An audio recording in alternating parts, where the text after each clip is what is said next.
आज के वीडियो उन ख़वातीन के लिए हैं जिनके नॉर्मल डिलीवरी से बच्चे हुए हों या जो मेनोपॉज़ की तरफ जा रही हों।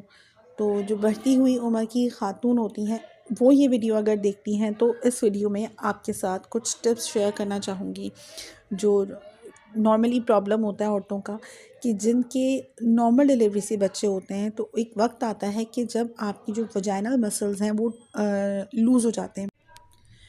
एक और प्रॉब्लम इसके साथ आपको होती है कि यूरिन आपका होल्ड नहीं होता और ज़रा से भी छींकने से या खांसने से यूरिन जो होता है वो निकल जाता है या उसके ड्रॉप्स निकल आते हैं। तो इस कंडीशन में आपको क्या करना है, ये प्रॉब्लम जो चाइल्ड डिलीवर करती हैं नॉर्मल डिलीवरी से, उन ख़वातीन के साथ भी होता है। और वो ख़वातीन जो मेनोपॉज़ से गुज़र चुकी हैं, जो मेनोपॉज़ में एंटर हो चुकी हैं, उन बुज़ुर्ग ख़वातीन के साथ भी ये प्रॉब्लम होता है कि अगर वो बैठती हैं या उनको अगर यूरिन फ़ील हो रहा है तो वो यूरिन ज़रा सा भी होल्ड नहीं कर पाएंगी और उन्हें यूरिन इनकॉन्टिनेंस का मसला हो जाएगा। वो एक अलग ज़ाविया है। लेकिन आज के इस वीडियो में आपके साथ कुछ ऐसे कॉजेज़ शेयर करूँगी, वो बेसिक फैक्टर्स शेयर करूँगी जिसकी वजह से वजाइना ढीली हो जाती है। सबसे पहले नॉर्मल डिलीवरी और जो मैं ज़िक्र कर चुकी हूँ, दूसरी इसका फैक्टर है वो ये है कि आपने बहुत हैवी वेट लिफ्टिंग की हो। अगर आपकी जॉब इस तरह की है जिसमें आप हैवी वेट लिफ्टिंग करती हों, आपका प्रोफेशन ऐसा है जिसमें आप भारी वज़न उठाती हों, जैसे मासियाँ हो गई जो भारी वज़न उठाती हैं, या इसी नौइयत की बहुत सारी जैसे स्पोर्ट्स गर्ल्स हो गई, इस नौइयत की अगर आपकी लाइफ है जिसमें आप हैवी वेट लिफ्टिंग करती हों, तो फिर आपकी जो वजाइनल मसल्स होते हैं ये भी लूज़ हो जाते हैं। और अगर आपने नॉर्मल डिलीवरी की है तब भी, और अगर आपको जो यूट्राइन प्रोलैप्स है नॉर्मल डिलीवरी के बाद किसी आप ट्रॉमा से गुजरी हो, तब भी आपके जो मसल्स हैं वो लूज़ हो जाते हैं। या आपकी ऊपर तले की डिलीवरी हुई हो तब भी वजाइनल मसल्स लूज़ हो जाते हैं। अगर किसी बीमारी की वजह से आपकी बच्चेदानी को रिमूव कर दिया हो, जिसे हम हिस्टेक्टमी कहते हैं, तो इसके बाद भी उन औरतों के वजाइनल मसल्स लूज़ हो जाते हैं।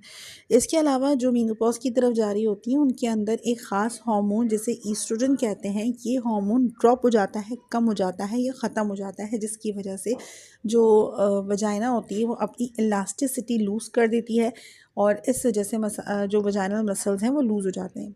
रीज़न जो भी हो, आपको कीगल एक्सरसाइज को फॉलो करना चाहिए। योगा में एक एक्सरसाइज होती है जिसे कीगल एक्सरसाइज कहते हैं। आप गूगल पे सर्च कर सकती हैं कीगल एक्सरसाइज, और उस तरह की जो एक्सरसाइज है उसको रूटीन का हिस्सा बनाइए। एक और टिप देना चाहूँगी कि जैसे आप यूरिन को होल्ड करती हैं और यूरिन पास करती हैं, इस कंडीशन में जो होल्ड करने में जो आप वजाइना पर प्रेशर लगाती हैं, उस तरीके की एक्सरसाइज भी अर्ली मॉर्निंग फॉलो की जाती है, ताकि आपकी जो वजाइनल मसल्स हैं वो वापस से उसकी जो इलास्टिसिटी है वो वापस आ सके।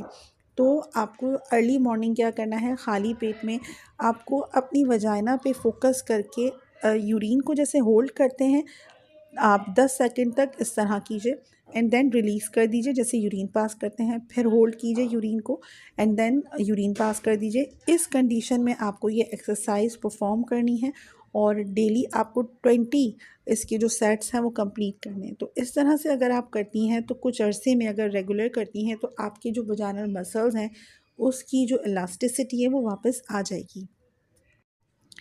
अगर वजाइनल मसल्स लूज़ हो गए हैं तो आपके जो बच्चेदानी का गिरना है वो प्रॉब्लम हो सकती है, या आपका यूरिन होल्ड नहीं होगा। तो ये एक्सरसाइज इस हिसाब से भी, इस हवाले से भी आपको बहुत बेनिफिशियल रहती है। अगर आपके जहन में गायनी इशूज़ के हवाले से कोई क्वेश्चन है तो आप कमेंट में कर सकती हैं। Stay blessed.